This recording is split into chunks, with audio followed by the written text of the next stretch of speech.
Here is the another question of limited companies. J limited के नाम से ये आपके पास क्वेश्चन है। और कब का एग्ज़ामिनर ने टेस्ट किया था आपके पास? जून 2023, पेपर 22। और मेरे ख्याल से आपका जो था पेपर 23, मई जून 23 पेपर 22 और क्वेश्चन नंबर 1। इस तरीके से आपके पास लिमिटेड कंपनीज़ के जो क्वेश्चंस आते हैं वो इस तरीके से आते हैं, वो देख लीजिएगा। इन्होंने कहा है कि आपका जो ईयर एंड हो रहा है वो कब हो रहा है? 30 सितंबर 2022 को हो रहा है। The following balances were available. कुछ चीज़ें दी हुई हैं उन्होंने आपके पास। डिबेंचर्स दिया हुआ है, एडमिनिस्ट्रेटिव एक्सपेंस है, डिस्ट्रीब्यूशन कॉस्ट है, डिविडेंड पेड है, फाइनेंस कॉस्ट है, इन्वेंट्री ओपनिंग है, शेयर इशूड है बेटा, नॉन करंट एसेट की डेप्रिसिएशन और कॉस्ट है, परचेजेस है, रिटेन अर्निंग ओपनिंग, रेवेन्यू और ट्रेड रिसीवेबल्स।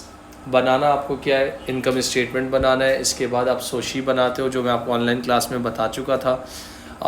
मैं वर्किंग साथ जहाँ होगी वर्किंग साथ साथ कर दूंगा, क्योंकि इनकम स्टेटमेंट आप सब ने पढ़ी हुई है और आप सबको आती भी है। अगर मैं इसके पार्ट ए की बात कर रहा हूँ तो उन्होंने बोला है 11 मार्क्स की हैं। एडमिनिस्ट्रेटिव एक्सपेंस की कैटेगरी बनी हुई है और दूसरा डिस्ट्रीब्यूशन कॉस्ट की कैटेगरी बनी हुई है। जो चीज़ जहाँ बोलेगी आप उसी में उसको चार्ज कर दोगे। इससे ज़्यादा कोई लेटेस्ट सवाल हो नहीं सकता। आपके पास सबसे पहले अगर मैं स्टार्ट लेता हूँ तो कहाँ से स्टार्ट ले रहा हूँ? रेवेन्यू से स्टार्ट ले रहा हूँ, सही है, क्योंकि इनकम स्टेटमेंट रेवेन्यू से बनती है। कितना दिया हुआ है? 869,000। अच्छा, 1 कॉलम की बनी हुई है, आपको 2 कॉलम बजाने की ज़रूरत नहीं है क्योंकि ख़ुद उन्होंने कॉलम दिया हुआ है। सेल्स रिटर्न नहीं है तो डायरेक्ट आप क्या कर दोगे? लेस। अगर मैं आपसे बात कर रहा हूँ लेस क्या कर दोगे? Cost of sales.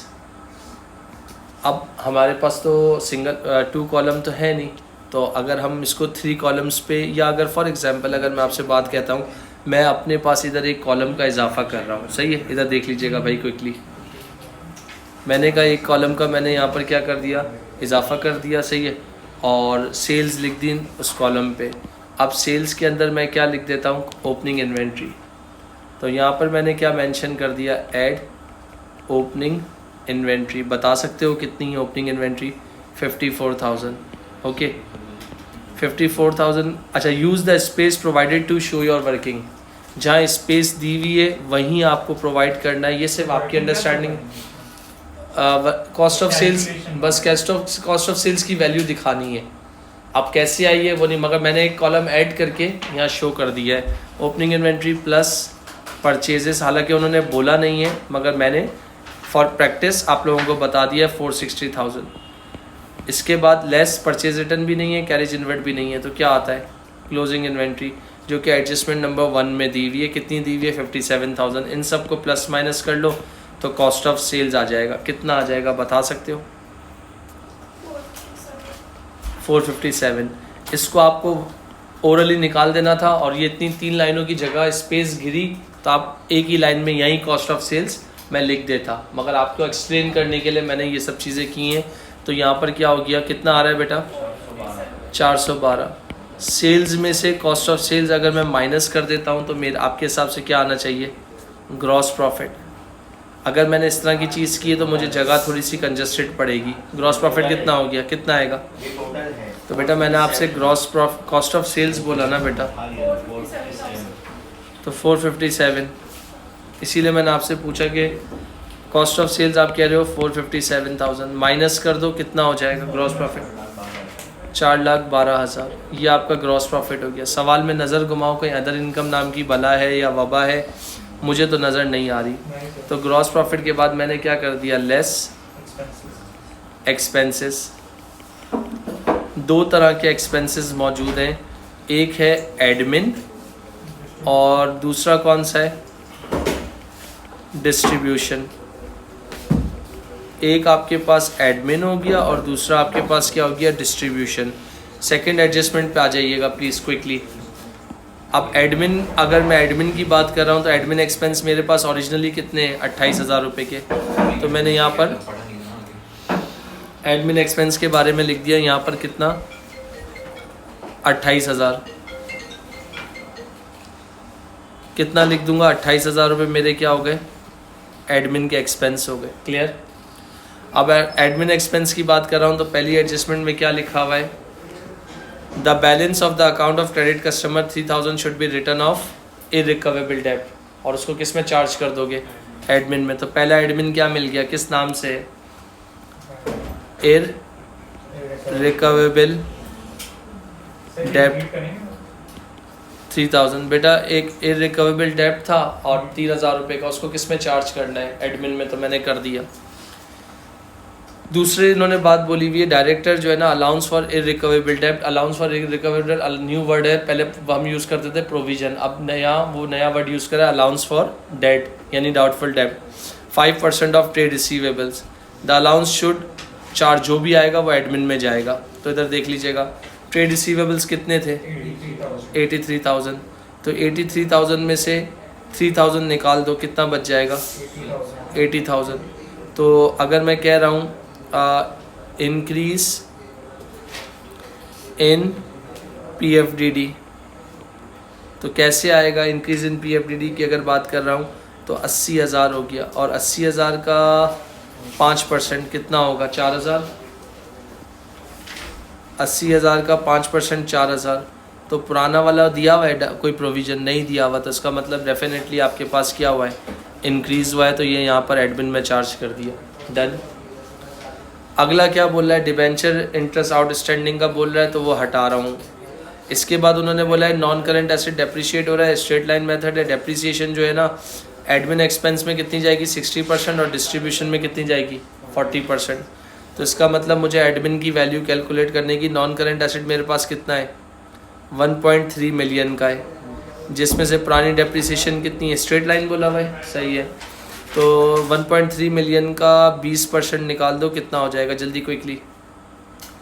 1.3 मिलियन का 20%, जी भाई 2,60,000। तो 2,60,000 में उन्होंने बोला था 60 और 40, तो 60% आए, कितना आएगा बता सकते हो? नॉन करंट एसेट की डेप्रिसिएशन यानी 2,60,000 का 60%, 1,56,000। अच्छा, और तो बज़ाहिर मुझे कुछ नज़र नहीं आ रहा, तो इन सब को टोटल कर लो, कितना हो जाएगा?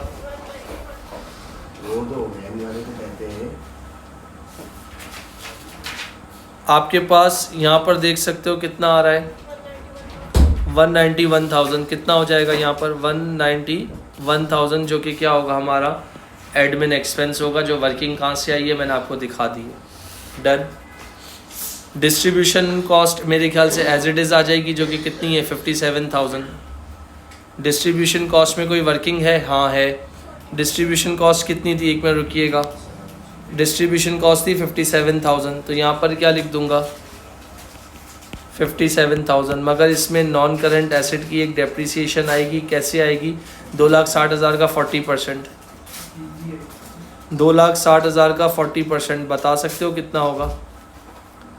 2,60,000 का 40%, 1,04,000। तो 57,000 में 1,04,000 प्लस कर दो, तो डिस्ट्रीब्यूशन की वैल्यू आ जाएगी कितनी बता सकते हो?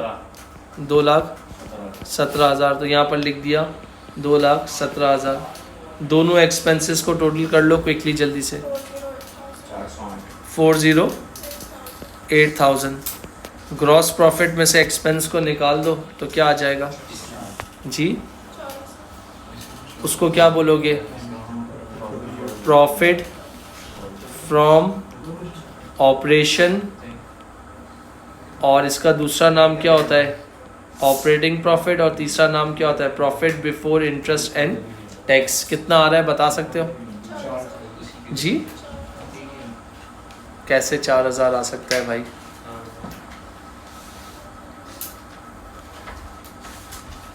कैसे 4,000 आ सकता है? मुझे तो समझ से बाहर है। ये आपने मुझे सिर्फ ये बताओ, डिस्ट्रीब्यूशन का टोटल ही गलत बताया है। 57,000 था, ये 57 था। 2,60,000 का 40% कितना होता है? 1,04,000 क्यों बता रहे हो? तो 1,04,000 में 57 को प्लस करो, कितना होता है? तो ये 2,17,000 आप बता रहे हो, तो प्लस माइनस तो मैं खुद नहीं करूँगा ना बेटा। 161,000। तो यहाँ पर हटाओ इसको 217 को, तो ये कितना हो गया आपके पास, क्योंकि ये वही चीज़ है जो आपने पढ़ी हुई है, कोई नई चीज़ नहीं है। अगर आप इस तरह की गड़बड़ करोगे तो कोई फ़ायदा नहीं है। कितना आ रहा है 352,000। तो कितना आ गया 60,000 क्या हो गया तुम्हारा। ये वो प्रॉफिट है जिसमें इंटरेस्ट माइनस नहीं है और टैक्स इसमें, जहाँ तक मेरी अंडरस्टैंडिंग कहती है, टैक्स नहीं दिया हुआ। तो इसमें मैंने क्या करूँगा, यहाँ देख लीजिएगा जितने बच्चे सुन रहे हो, लेस फाइनेंस चार्ज, जिसको हम अपनी लैंग्वेज में क्या कहते हैं, इंटरेस्ट एक्सपेंस कहते हैं। फाइनेंस चार्ज कैसे निकालूंगा, 1 लाख का 8% निकाल के हेल्प करो, कितना आता है। 1 लाख का 8% निकाल के हेल्प करो, कितना आता है 8,000। नीचे एडजस्टमेंट में क्या बोला हुआ है, debenture interest for the second half of the year is outstanding. तो डिबेंचर इंटरेस्ट जो है second half of the year is outstanding. तो इसका मतलब अभी तो कितना बन रहा है डिबेंचर इंटरेस्ट, 8,000 बन रहा है। तो 60,000 में से मैं 8,000 निकाल देता हूँ, तो मेरा प्रॉफिट, क्योंकि इंटरेस्ट है ना बेटा, फाइनेंस चार्ज जिसको हम कहते हैं इंटरेस्ट है, माइनस कर दो तो कितना आ जाएगा आपके पास। जी बेटा 52,000। अगर टैक्स होता तो हम इसका निकालते, टैक्स नहीं है तो यही हमारा फाइनल आंसर हो जाएगा, जिसको हम क्या कहते हैं, profit for the year 52,000। I hope clear. ये 11 मार्क्स का डब्बा था, ये आपके पास 11 मार्क्स का डब्बा था आपके पास।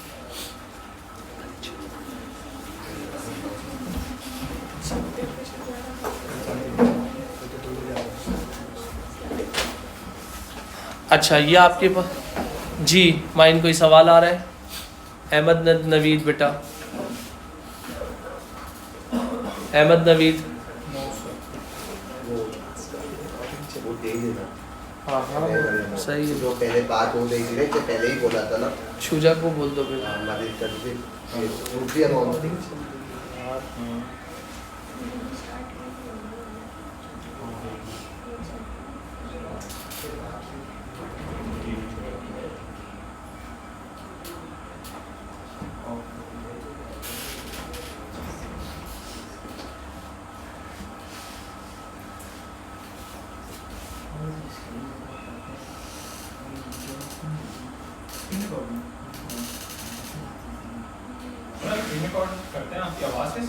इसके बाद यहाँ पर आपके पास ये देख लेना, आपके पास पार्ट ए में ये हो गया, बी पार्ट पे आ जाइएगा, मैं दोबारा रिपीट नहीं करूँगा।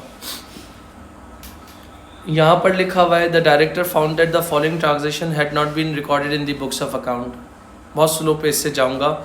30 सितंबर 2012 director had made a bonus issue of 2 ordinary share for every 3 held. Bonus issue का मतलब होता है capitalisation issue. Company is just converted his reserves into capital. Company अपने रिजर्व्स को वक्ती तौर पे कैपिटल बना देती है। तो जितने रिजर्व्स वहाँ से निकाले हैं ना, तो दोबारा उसको अपनी पोजीशन पे भेजना होता है। तो अब यहाँ क्या है, उन्होंने बोला director decided to maintain the reserves in the most flexible form, calculate the balance of retained earning at 30 सितंबर 2022 following the bonus issue. Bonus issue करने के बाद आपके पास रिटेन अर्निंग का कितना बैलेंस बचेगा वो आपको फाइंड करना है। तो सारे बच्चे इधर आ जाओ ज़रा। मैंने कहा मेरे पास $4,20,000 के शेयर्स हैं। तो मुझसे किसी ने सवाल पूछा एक कितने का है, तो मैंने कहा डिवाइड कर लो ना, 4,20,000 को डिवाइड कर लो 0.5 से, तो कितना आ जाएगा। जी बेटा कितना, और बिल्कुल सही बताना बेटा, 840 और 000 ये आ रहे हैं। तो इसका मतलब 840,000 मेरी शेयर्स की क्वांटिटी है, जिसको we can say that, I can say that number of shares. सही है।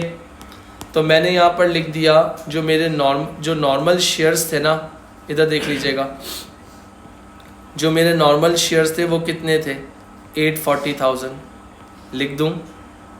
फिर 840,000 मैंने लिख दिया, उसको मल्टीप्लाई कर दिया किससे, 2/3। तो 840,000 को मल्टीप्लाई कर रहा हूँ 8/3,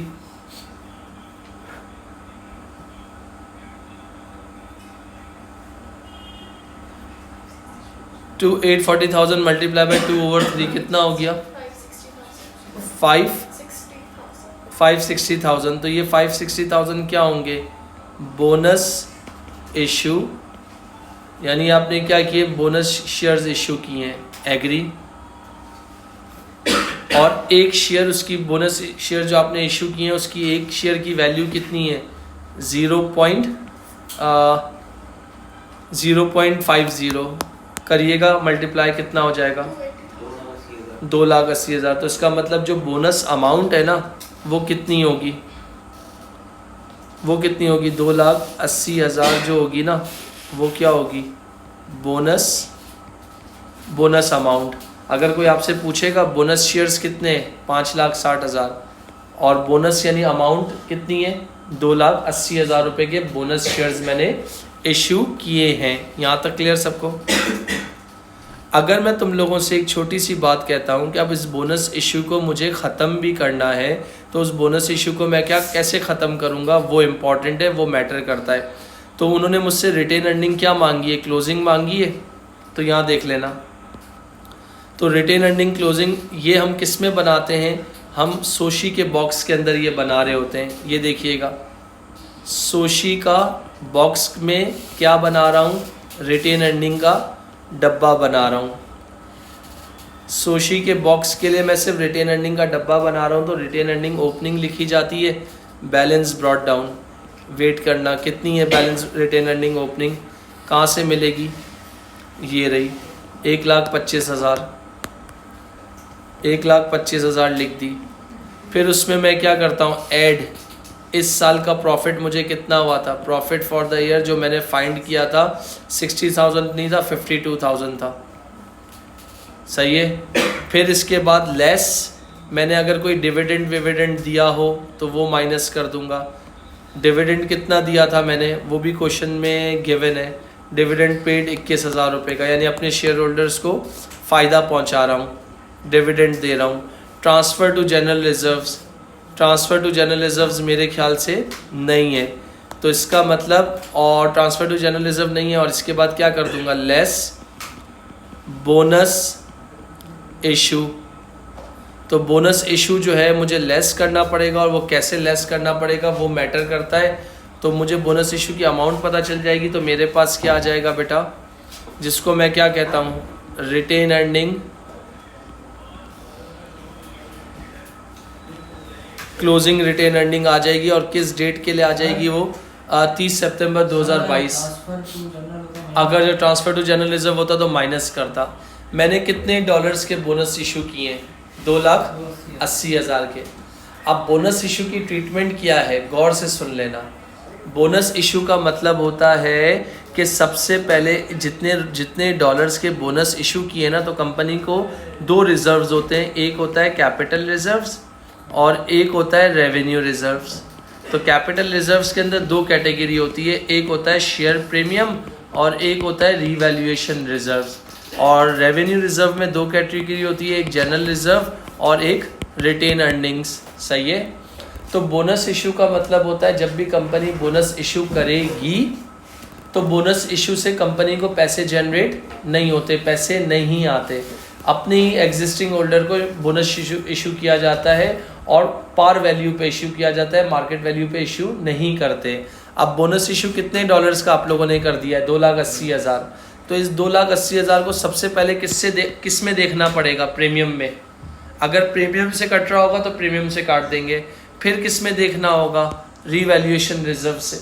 फिर किस में देखना होगा? General reserves. और फिर किस में देखना होगा? Revenue reserves. ये मैंने हाईलाइटर यूज़ किया, अगर मैं इसको हटा दूंगा तो ये चीज़ मिट जाएगी, मगर रिकॉर्डिंग में आपके पास मौजूद होगी जब आप वीडियो देखेंगे।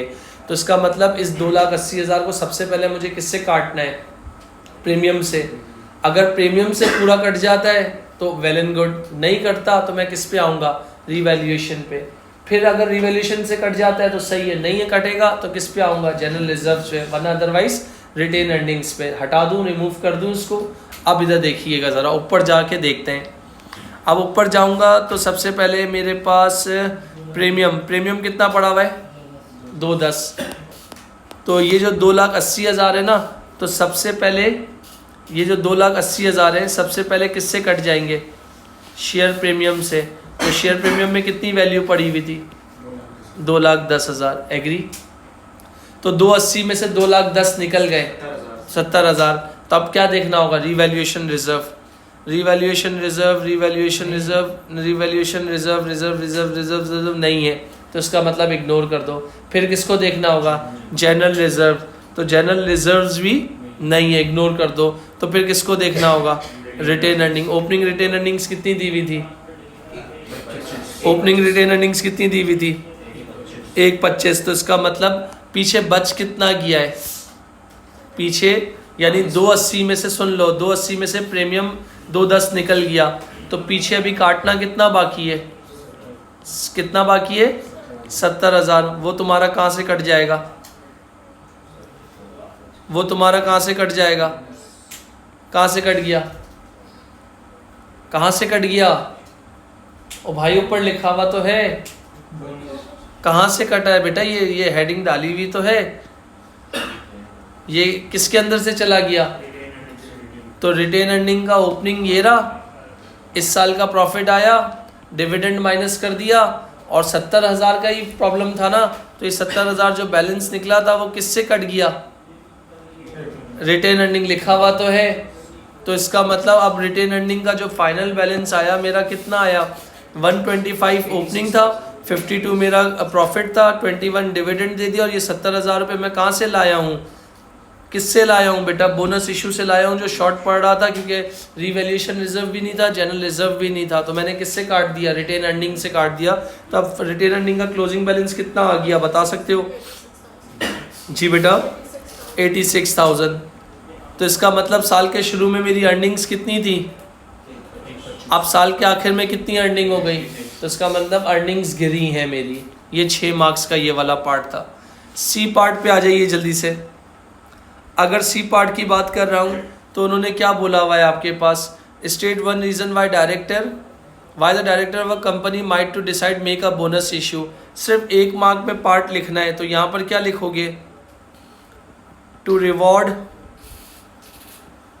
/ सेटिस्फाई शेयर होल्डर्स। भाई बोनस इशू सिर्फ और सिर्फ कस्टमर शेयर होल्डर्स को सेटिस्फाई करने के लिए दिया जाता है। या फिर बोनस इशू क्यों किया जाता है? इनसफिशिएंट लिक्विड एसेट, यानी आपके पास इनसफिशिएंट लिक्विड फंड है टू पे आ डिविडेंड। आपके पास डिविडेंड देने के पैसे नहीं है, आप डिबेंचर्स नहीं जाना चाहते, लॉन्ग टर्म फाइनेंस यानी लॉन्ग टर्म लायबिलिटी पे नहीं जाना चाहते हो, तो कंपनी अपनी रिजर्व्स को उठाती है वक्ती तौर पे और उसको कैपिटल बना लेती है। जितना कैपिटल बनाती है उतना दोबारा वापस उसको उसकी जगह पे भेज देती है। तो कैसे भेजा था? 2,80,000 रुपये के इशू किए थे, 210 शेयर प्रीमियम के थ्रू काटा, और 70,000 रुपये किसके थ्रू काटा? अर्निंग के थ्रू काटा। अब इसके बाद और 2 पॉइंट मांगे थे, मैंने 3 आपको लिख दिए ताकि कोई मसला नहीं हो। To utilise the capital reserves, यानी आपने अपने कैपिटल रिजर्व्स को क्या कर लिया? यूटिलाइज कर लिया, क्योंकि कैपिटल रिजर्व्स में से कभी भी डिविडेंड नहीं दिया जाता। बोनस इशू करने के लिए कैपिटल रिजर्व्स को यूटिलाइज किया जाता है, जितना यूटिलाइज किया दोबारा उसको उधर वापस भेज देना। जैसे फॉर एग्जांपल, इन शॉर्ट मैं इस तरह बात करूं, मेरे पास पैसे नहीं है, मेरी सेविंग है, मैंने सेविंग कितनी निकाली है? $2,80,000 की सेविंग निकाल ली है बाहर। अब इस 2,80,000 के जब पैसे आ जाएंगे तो दोबारा डालूंगा ना, क्योंकि सेविंग बुरे वक्त के लिए होती है। तो जब मैंने आ गए पैसे तो कैसे, किससे काटे? 210 प्रीमियम से काट दिए, अब 70,000 कैसे काट दिए? रिटेन अर्निंग से काट दिए। तो ये बैलेंस मैंने एरो डाल के इधर इसलिए दिखा दिया। इसके बाद नेक्स्ट पार्ट पे आ जाए, पार्ट डी के ऊपर, जो वो भी अगेन वो बहुत ज़बरदस्त चीज़ है। क्या लिखा हुआ है? Explain one reason why trade payable and potential lenders might approve of a company making a bonus issue. Trade payables आपको पता है, पोटेंशियल लेंडर्स मतलब यानी जिनको आपको पैसे देने हैं, वो क्यों अप्रूव करते हैं मेकिंग अ बोनस इशू? तो यहाँ पर क्या होगी आपके पास? A bonus issue is a non cash item होती है। सो therefore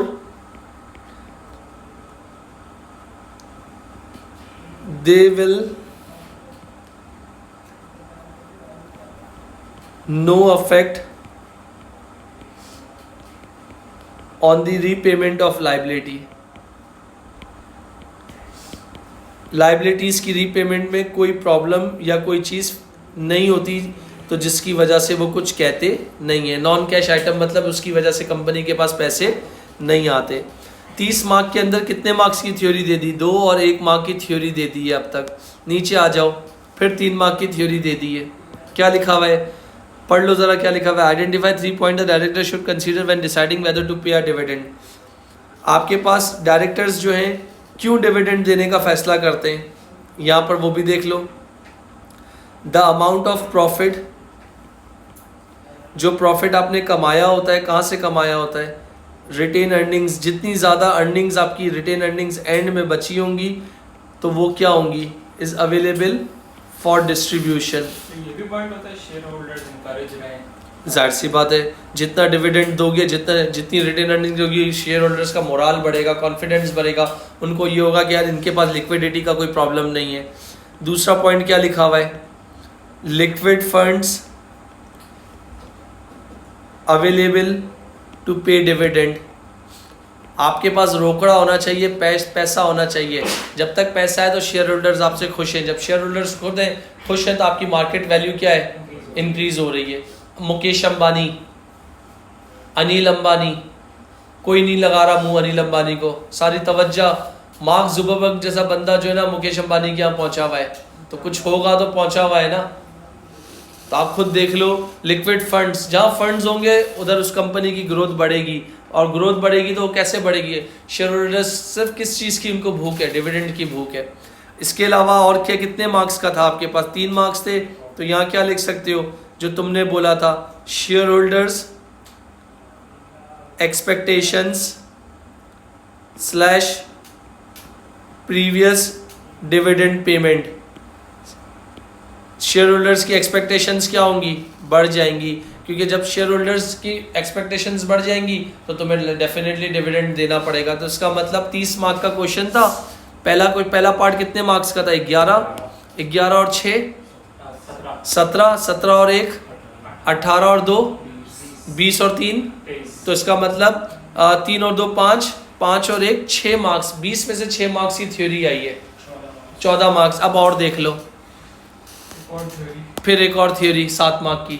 मतलब एक 30 मार्क के क्वेश्चन में 14 मार्क्स की 11 मार्क्स थ्योरी, 11 और 13 के 11 और 6 कितना हो गया?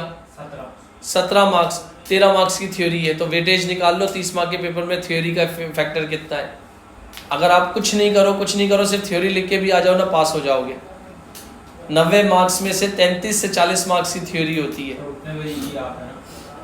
अगर जाहिर सी बात है ई से थोड़ा सा ऊपर निकल जाओगे, डी हो जाएगा, और कुछ कैलकुलेशन कर लो तो जाहिर सी बात है निकल जाओगे। खैर, इधर देख लीजिएगा जो अब बात बताने जा रहा हूँ, ये 30 मार्क में पूछा था।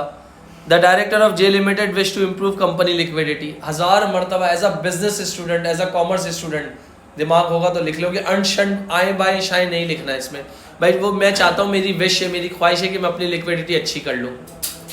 भाई जब लिक्विडिटी अच्छी होगी तो मैं मैब अकेडमी का रेंट दे सकूँगा। लिक्विडिटी अच्छी होगी तो मैं टीचर्स को पेमेंट टाइम नहीं दूंगा। मेरी लिक्विडिटी अच्छी होगी तो मैं सारे मामला एक्सपेंड कर सकूंगा। मेरी लिक्विडिटी अच्छी होगी तो मैं बाकी चीज़ें कर सकूंगा। तो इन्होंने बोला है they will choose one of the following option. Allow trade receivables a cash discount of 5% of और पेमेंट विद इन 20 डेज। मैंने आप सबको बोल दिया कि भाई मार्च और मई की फीस मुझे चाहिए। मार्च और मई की क्यों ये काम कर रहा हूँ? क्योंकि मुझे मालूम है कि मई के बाद, मई से ऑनवर्ड्स लिक्विडिटी प्रॉब्लम आता है, क्योंकि बच्चा इधर उधर हो जाएगा। हमने इतने दिन पढ़ा, ये हमें चैप्टर चाहिए ही नहीं। अगर फॉर एग्जांपल दोराजी वाले मेन कैंपस पे 2 बच्चों ने किया, मैंने कहा बेटा मैं नहीं अफोर्ड कर सकता, आप लीव कर दो। ये पॉलिसी मेरी बनाई हुई नहीं है, आप लोगों की वजह से ये पॉलिसी क्रिएट हुई है। फिर मैंने स्कूल्स कॉलेजेस की एग्जांपल दी, तो उन्होंने बोला सर वो तो एक अलग चीज़ है। तो मैंने कहा ये क्या चीज़ है? अब रिकॉर्डिंग है तो इसलिए मैं कोई वर्ड इस्तेमाल नहीं करना चाह रहा।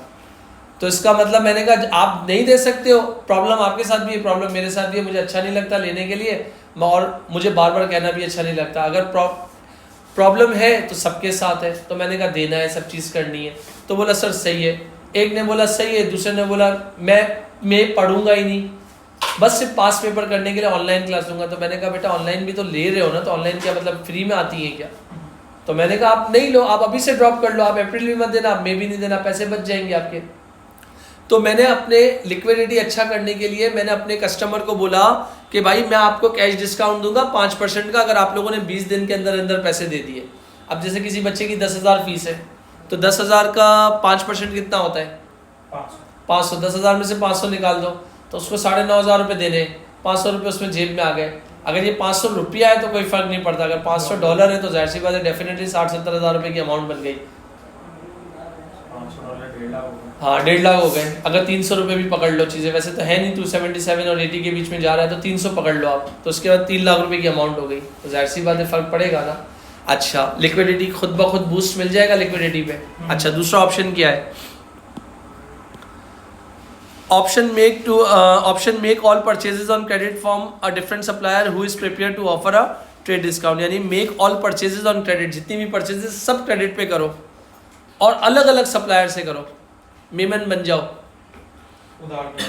उधार पे सारा काम करो। एक बंदे को पता है, एक बंदा जो है ना उधार जो है ना, फॉर एग्जाम्पल सुन लेना, एक बंदा से उधार लेंगे तो वो इतना तो देगा नहीं, बोल रहा है डिफरेंट सप्लायर्स को पकड़ लो, आधा इसको बेचारे को फंसा के रखो, आधा इधर फंसा के रखो, आधा इसको फंसा के रखो, आप लोग आज़ाद हो, आपकी लिक्विडिटी पे कोई प्रॉब्लम नहीं आ रहा।